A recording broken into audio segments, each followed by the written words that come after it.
Et une équipe commerciale. Vous avez des commerciaux et malgré cela, votre chiffre d'affaires il stagne, vous n'arrivez pas à faire des ventes. Très probablement que le problème ne vient pas en fait de vos produits, de vos services, mais il y a des chances que le problème vienne de votre commercial. Mon nom est Kader de LGM et dans cette vidéo, je vous donne quelques raisons qui pourraient expliquer pourquoi est-ce que vos équipes ont du mal à vendre, pourquoi est-ce que votre chiffre d'affaires est stagne. Et pour vous expliquer cela, je veux vous présenter une anecdote que j'ai eu à expérimenter, à vivre. C'est que j'étais à la recherche d'un produit spécifique et je contacte une entreprise sur Facebook, sur les réseaux sociaux. Et non seulement ça, c'est-à-dire je les ai contactés le vendredi, j'ai dû les relancer le mardi avant d'avoir une réponse. Et la réponse que j'ai obtenue, c'est qu'on m'a donné un numéro de téléphone à appeler. En gros, personne n'a répondu à toutes mes questions que j'avais posées. On m'a juste dit, appelez ce numéro. Donc là, j'appelle, je tombe sur un agent commercial. Alors déjà, le thème de voix, l'énergie dans la voix, on va pas en parler. Mais toujours est-il que j'appelle, j'explique encore mon besoin. Et là, l'agent commercial avec qui je suis en train de discuter me dit simplement, envoyez-moi un message sur WhatsApp. Je vous explique un peu pourquoi est-ce que c'est un gros problème pour vous, pour votre business.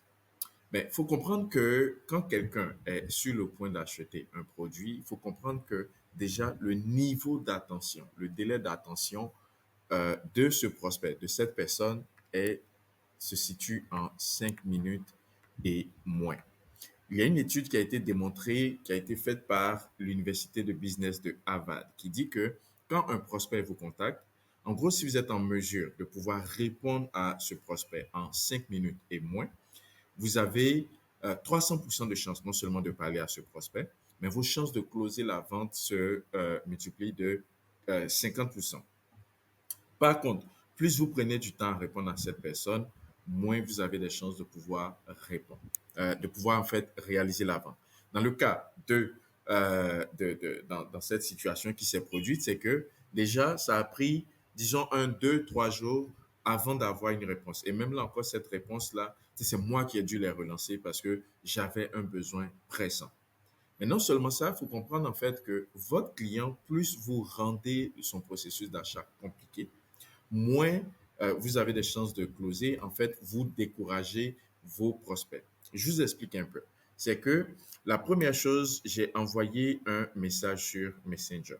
Ça a pris pratiquement 2 jours avant, ça a pris 2 jours. Après 2 jours, c'est moi qui les ai relancés encore. OK? Et quand je les relance, on me dit appelle-nous sur WhatsApp. Donc, je les ai relancés. Quand je les relance, on me dit appelez-nous à ce numéro. J'appelle, on me dit envoie-moi un message sur WhatsApp. Donc, en gros, vous voyez, tous ces points-là, en gros, représentent des points de friction. Et plus vous ajoutez des points de friction au parcours d'achat de votre client, ben, moins vous avez des chances de pouvoir closer votre vente. Dans un monde idéal, votre but doit être de chercher à raccourcir les temps de friction, à rendre l'achat de votre client simple, facile et rapide. Dans le sens où un prospect qui vous envoie un message sur Facebook, qui vous a envoyé déjà cette demande, pourquoi ne pas simplement demander son numéro et contacter cette personne-là vous-même via WhatsApp ou quoi que ce soit. La plupart du temps, la plupart des entreprises, on va vouloir que le client soit celui-là qui nous écrive sur WhatsApp. Alors que à cette étape-ci, on aurait pu simplement dire à quel numéro est-ce qu'on vous contacte et cette personne-là me contacte directement pour répondre à mes besoins. Comme je disais au début, très souvent, votre produit, votre service, c'est pas là le problème. C'est peut-être pas là le problème. Le problème peut venir de votre processus. Le problème peut venir de vos commerciaux. Alors, comment savoir d'où vient le problème? Si vous avez les moyens, je vous recommande de mettre en place un système qui vous permet de pouvoir enregistrer les conversations, de pouvoir enregistrer les appels de vos commerciaux. Dans le cas où est-ce que vous n'avez pas de moyens, il y a une solution simple, relativement gratuite que vous pouvez mettre en place. Ça s'appelle des clients mystère. Okay? Un client mystère, c'est quoi? C'est un ami, c'est un collègue, un proche qui se fait passer pour un client et qui appelle à votre entreprise, qui évalue le service, la qualité du service de vos commerciaux, de vos agents, de votre assistante, votre secrétaire, mais qui évalue le service de vos employés et qui vous fait un retour.